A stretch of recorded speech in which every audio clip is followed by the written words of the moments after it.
What's going on, guys? Today I want to show you how you can easily take any chord and take a few notes from that chord to write really tasty, awesome riffs.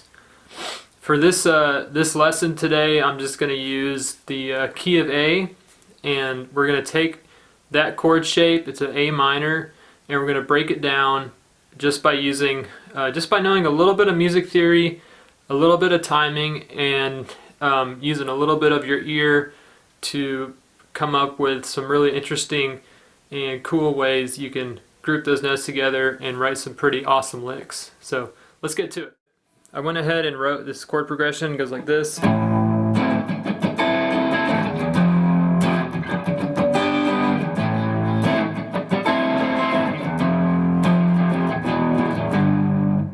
Okay, nothing too advanced, just a very basic progression. It sounds cool, but as guitar players, as innovators, we want to write something unique, something dynamic. So we're going to take those same chords, the A minor, F major, G major, right? And then we got A minor, F major, C minor, G major. We're going to take those same chords and we're going to add little licks in between.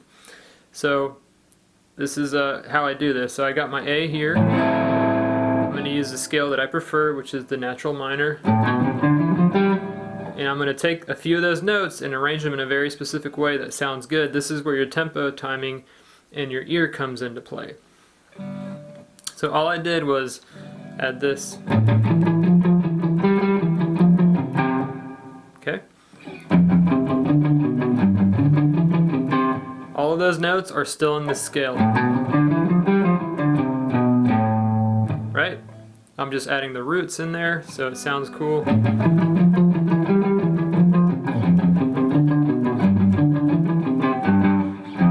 Essentially a bass would be doing this if you're in a band, but as guitar players, like I say, we got to make things sound cool, so we're adding the root. And if you're not really digging that and you want more of a bluesy, jazzy type sound, there's other things you can do, but just to finish this other part off, it goes.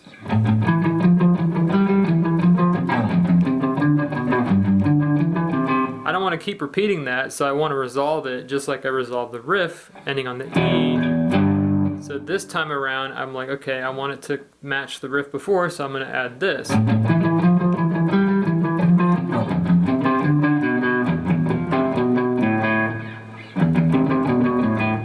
Right? And it makes you want to go back.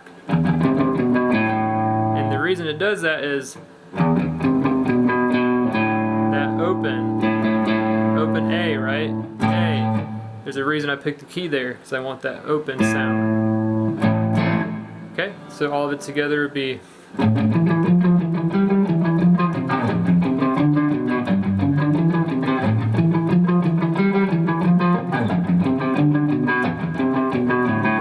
Right? Super simple, sounds cool, whatever, right? Now, if we want to add something a little more jazzy, a little more bluesy, we can take those same chords and write a different lick. So I'm going to take my A here, and I'm going to add this. Right? Go back to my F.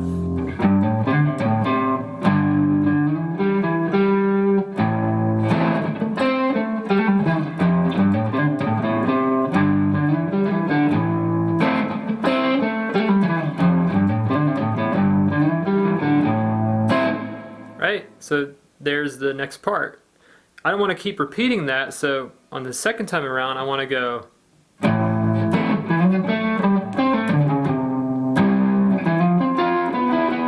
And for that part, all I did was again take my A.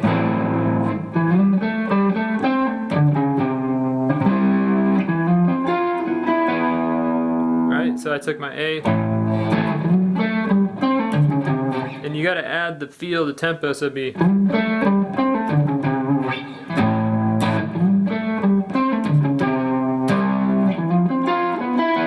Okay, and all that is again part of the. This is more pentatonic, more bluesy, so I'm kind of dropping some of these notes, you know, of the minor. It's still the minor pentatonic,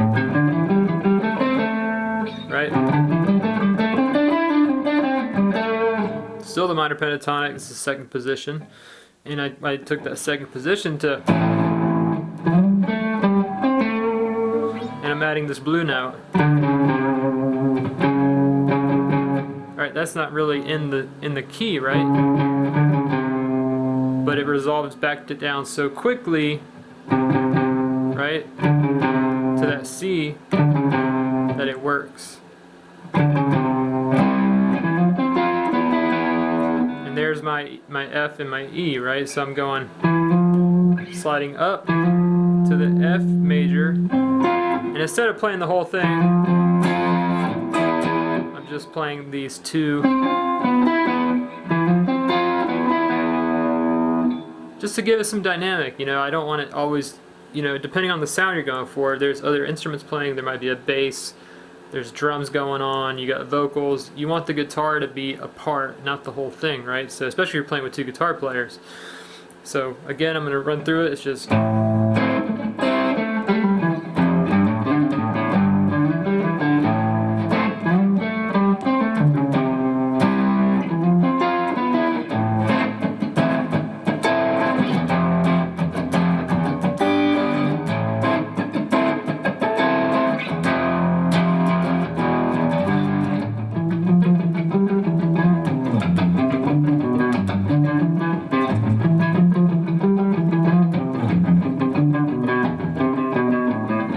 Today, I just want to show you a cool, easy way you can take a simple chord progression and be able to write your own licks in between those chords and add some cool dynamics. I hope you guys got something from this lesson.